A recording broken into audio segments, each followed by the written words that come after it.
নির্বাচনের উত্তাপ তখনও পুরোপুরি মেলায়নি। বিজয়ী এবং পরাজিতর হিসাব নিকাশ চলছে দেশ জুড়ে। ঠিক তখনই বাংলাদেশ জামাতে ইসলামের একটি রাজনৈতিক বোমা ফাটল, যা নতুন সরকারের যাত্রার শুরুতেই বড়সড় এক ঝাঁকুনি দিয়ে গেল। দলটি কোনো রাগঢাক না রেখেই সরাসরি অভিযোগ তুলেছেন অন্তত ৩০টি আসনে ফলাফলে কারচুপি করা হয়েছে। এই অভিযোগ নিছক কথার কথা নয়, বরং তথ্য প্রমাণ সহ হাজির হয়েছে তারা, যা দেশের রাজনীতির অঙ্গনে এক নতুন বিতর্কের জন্ম দিয়েছে। নির্বাচনের দিন সন্ধ্যার পর থেকেই যখন দেশের অধিকাংশ আসনের ফলাফল আসতে শুরু করেছিল, তখন রাজধানীর কয়েকটি গুরুত্বপূর্ণ আসনে অস্বাভাবিক নীরবতা এক ধরনের সন্দেহের জন্ম দেয়। রংপুরের মতো প্রত্যন্ত এলাকার ফল যদি রাত ৮টার মধ্যেই চূড়ান্তভাবে দেয়া যেতে পারে, তবে ঢাকার মতো আধুনিক যোগাযোগ ব্যবস্থার কেন্দ্রে কেন ভোর পর্যন্ত অপেক্ষা করতে হলো?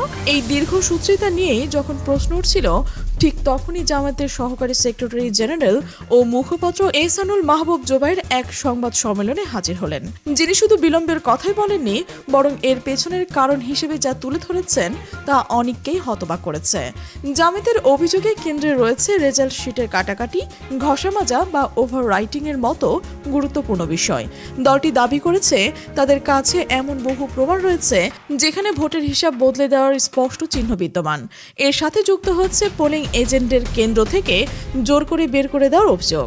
অনেক কেন্দ্রের নিরাপত্তাজনিত কারণ দেখিয়ে বা কোনো কারণ ছাড়াই জামায়াতের এজেন্টদের অনুপস্থিতিতে ভোট গণনা শুরু হয়েছে বলে দলটি জানিয়েছেন। এই অনুপস্থিতির সময়টিতেই ফলাফলের কারসাজি করা হয়েছে বলে তাদের বিশ্বাস। এই ঘটনা প্রবাহকে আরও জটিল করে তুলেছে একটি পরিসংখ্যান।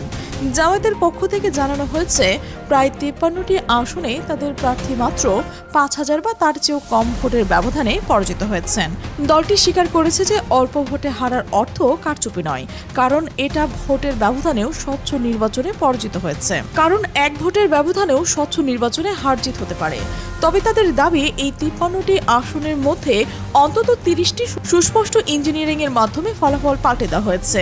এই দাবিকে শক্তিশালী করতে জামায়াতের একটি নিবিড় অভ্যন্তরীণ তদন্ত চালিয়েছে। কোন কেন্দ্রে কখন কার নেতৃত্বে এজেন্টদের বের করে দেওয়া হয়েছে এবং তারপর ফলাফল কী ধরনের পরিবর্তন এসেছে তার একটি বিস্তারিত তথ্য ভাণ্ডার তৈরি করেছে দলটি।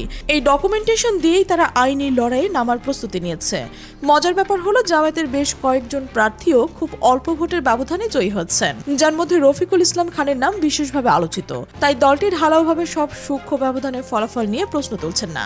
তাদের লক্ষ্য শুধুমাত্র সেই আসনগুলো যেখানে অনিয়মের সুনির্দিষ্ট প্রমাণ তাদের হাতে রয়েছে।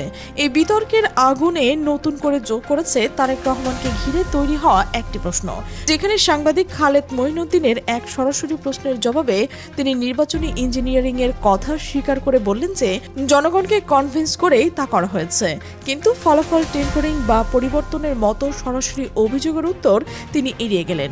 রাজনৈতিক বিশ্লেষকদের মতে এই ধরনের উত্তর নতুন সরকারের স্বচ্ছতার দাবিকে প্রশ্নের মুখে ফেলে।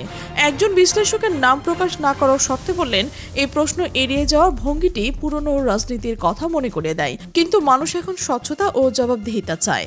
জামাতের এই পদক্ষেপকে অনেকেই তাদের রাজনীতির কৌশলের একটি বড় পরিবর্তন হিসেবেই দেখছেন। বিএনপি বা আওয়ামী লীগের মতো কেবল জিতলে নির্বাচন সুষ্ঠু আর হারলে কারচুপির অভিযোগ, এই প্রথাগত রাজনীতির বাইরে গিয়ে তারা তথ্য প্রমাণের উপর ভিত্তি করে নিজেদের অবস্থান তৈরি করেছেন। প্রমাণ হাতে না আসা পর্যন্ত তারা নীরব ছিলেন এবং সব তথ্য একত্রিত হওয়ার পরেই তারা ৩০টি আসনের ফলাফল স্থগিত করে ভোট পুনর্গণনার আনুষ্ঠানিক দাবি জানিয়েছেন। তবে এই পথটা মোটেও সহজ নয়। নির্বাচন কমিশন ইতিমধ্যে নির্বাচনের গেজেট প্রকাশ করে ফেলেছেন এবং জামায়াতকে দীর্ঘ আইনি প্রক্রিয়ার মধ্যে দিয়ে যেতে হবে।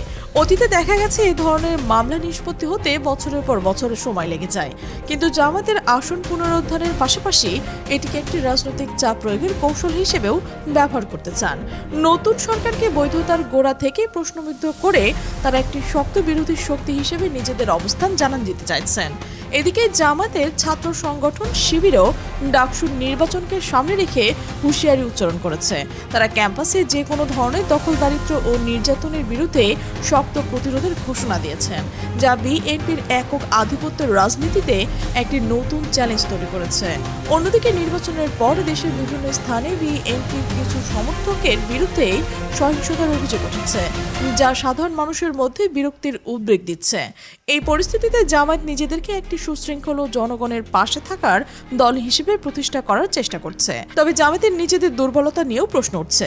নির্বাচনের দিন যখন তাদের এজেন্টকে কেন্দ্র থেকে বের করে দেওয়া হচ্ছিল, তখন কেন তারা কার্যকর প্রতিরোধ গড়ে তুলতে পারল না?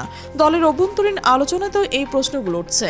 যদিও জামায়াতের পক্ষ থেকে বলা হয়েছে, একটি নিরপেক্ষ নির্বাচনের পরিবেশ নিশ্চিত করার মূল দায়িত্ব ছিল সরকার ও নির্বাচন কমিশনের, যা তারা পালনে ব্যর্থ হয়েছে।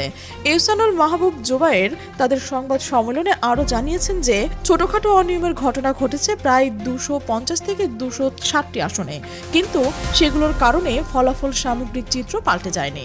তাদের মূল আপত্তি সেই 30টি আসন নিয়ে, যেখানে কারচুপির মাধ্যমে বিজয়ীকে বদলানো হয়েছে। ঢাকা 17 আসনের ফলাফল নিয়েও এই ধরনের সন্দেহ দানা বেঁধেছে, যেখানেও ইঞ্জিনিয়ারিংয়ের অভিযোগ উঠেছে।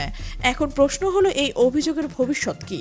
তারেক রহমানের নেতৃত্বাধীন নতুন সরকার এবং নির্বাচন কমিশন কি এই দাবি মেনে নিয়ে ভোট পুনর্গণনার পথে হাঁটবেন, নাকি আইনি লড়াইয়ের দীর্ঘসূত্রিতার বিষয়টি চাপা পড়ে যাবে?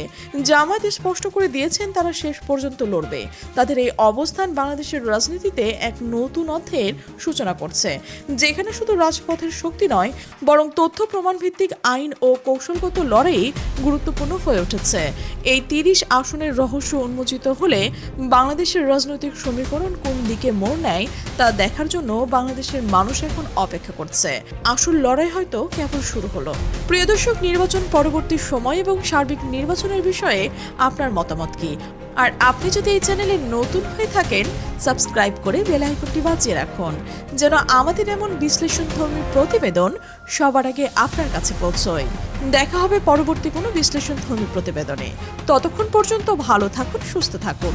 আমাদের সাথে থাকার জন্য ধন্যবাদ।